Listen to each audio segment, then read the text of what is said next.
Seperti sudah disinggung sebelumnya, A.R. Baswedan dikenal dekat dengan tokoh-tokoh dari Tionghoa. Salah satu tokoh yang cukup terkemuka kala itu adalah Lim Kuan Hian.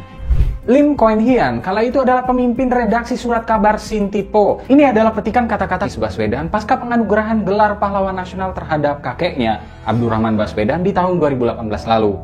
Surat ini saya diktekan pada cucu saya Anis. Saya bangga sekali. Kemudian hari saya baru tahu bahwa itu cara memberitahu penerima surat kalau salah-salah ketik itu yang bikin adalah cucunya. Ya, Anis dan penyidik senior KPK Novel Baswedan merupakan cucu dari salah satu pejuang kemerdekaan Indonesia, Abdurrahman Baswedan, atau yang sering dikenal dengan nama singkat A.R. Baswedan. Jasa A.R. Baswedan sangat besar untuk negara ini. Ia adalah jurnalis, diplomat, dan pejuang kemerdekaan yang mempertaruhkan nyawa membawa surat pengakuan kedaulatan pertama yang diterima dari Mesir untuk dibawa pulang dan diberikan kepada Soekarno. A.R. Baswedan juga menjadi tonggak dukungan komunitas Arab Indonesia terhadap perjuangan kemerdekaan Indonesia pasca Sumpah Pemuda 1928. Lalu seperti apa kiprah pria yang di masa mudanya sangat dekat dan dimentori oleh tokoh-tokoh politik Tionghoa ini?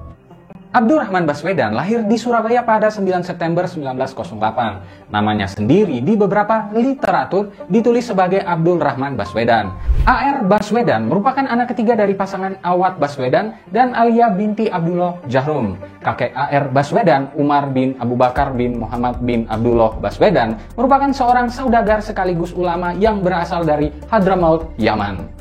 Seperti dikutip dari buku biografi A.R. Baswedan, Membangun Bangsa Merajut Keindonesiaan, karya Suratmin dan Didi Kwartanada, pendidikan formal A.R. Baswedan dimulai di Madrasah Al-Khairiyah pada tahun 1913. Ia sempat pindah ke Jakarta dan bersekolah di Madrasah Al-Irsyad pada tahun 1915 sebelum kembali ke Surabaya lagi dan belajar di sekolah Hadramaut yang mengkhususkan diri dalam sastra Arab.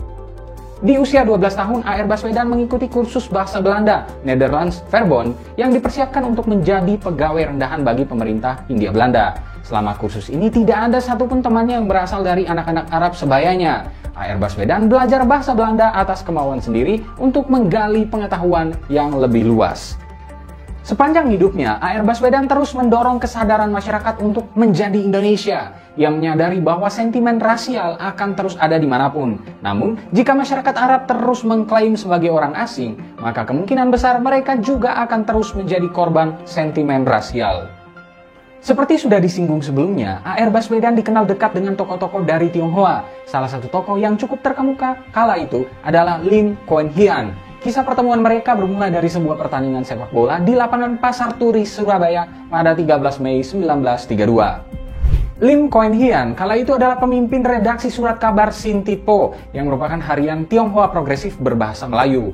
Kuan Hian kala itu mengkritik Asosiasi Sepak Bola Netherlands Indisch Voetbalbond karena mendiskriminasi kaum Tionghoa. Akhirnya ia membuat turnamen tandingan yang kemudian mempertemukannya dengan A.R. Baswedan.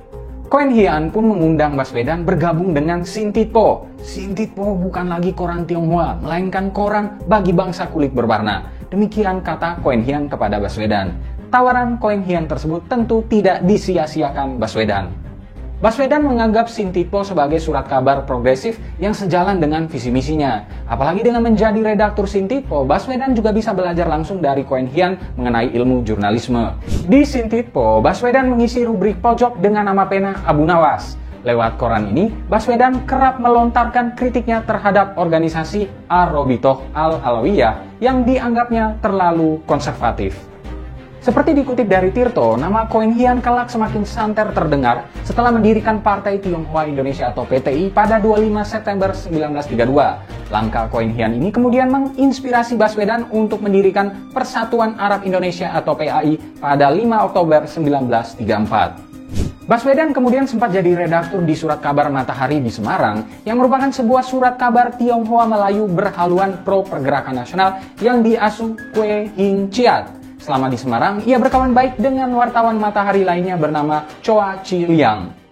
Nah, soal PAI itu sendiri berawal dari tulisan Baswedan pada 1 Agustus 1934 yang memuat pentingnya keterlibatan orang-orang keturunan Arab dalam perjuangan kemerdekaan Indonesia di harian Matahari. Terpampang pula foto A.R. Baswedan yang mengenakan blangkon Jawa. Ia menyerukan pada orang-orang keturunan Arab agar bersatu membantu perjuangan Indonesia. Kemudian pada tanggal 4 Oktober 1934, AR Baswedan mengumpulkan para peranakan Arab di Semarang. Berdirilah Persatuan Arab Indonesia yang kemudian jadi Partai Arab Indonesia. AR Baswedan dipilih sebagai ketua. Jelang kemerdekaan Indonesia, Baswedan sempat menjadi anggota BPUPKI. Lalu pasca kemerdekaan Indonesia, ia menjabat sebagai Wakil Menteri Muda Penerangan RI pada Kabinet Syahrir, anggota Badan Pekerja Komite Nasional Indonesia Pusat, anggota Parlemen, dan anggota Dewan Konstituante. Baswedan ikut dalam mengupayakan keberlanjutan Republik ini bersama dengan Haji Agus Salim yang saat itu jadi Menteri Muda Luar Negeri yang menjadi salah satu delegasi diplomatik pertama yang dibentuk. Perjuangan ini berhasil meraih pengakuan pertama atas eksistensi Republik Indonesia secara de facto dan de jure dari Mesir. Baswedan sempat bergabung dengan Partai Masyumi di tahun 1950-an. Ia kemudian menjadi mubalik dan dikenal karena kemampuan pidatonya. Ia sempat pula terlibat di beberapa media, misalnya di Harian Mercusuar dan Harian Masa Kini. AR Baswedan meninggal pada 16 Maret 1986 dan dimakamkan di TPU Tanah Kusir berdampingan dengan para pejuang Indonesia yang menolak dimakamkan di Taman Makam Pahlawan.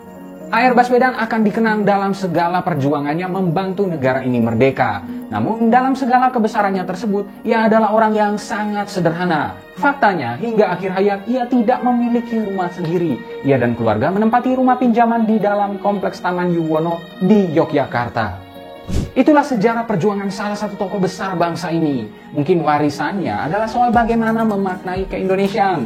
Di Pilkada 2017 yang lalu, yang mempertemukan sang cucu Anies dengan Ahok yang keturunan Tionghoa, masyarakat kita jadi gontok-gontokan dan terbelah. Mungkin kita perlu untuk selalu ingat bagaimana sejarah dan kiprah perjuangan AR Baswedan untuk memahami makna keindonesiaan itu dan jangan sampai politik memecah belah persaudaraan kita.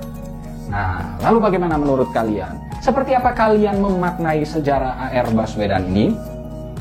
Berikan pendapatmu.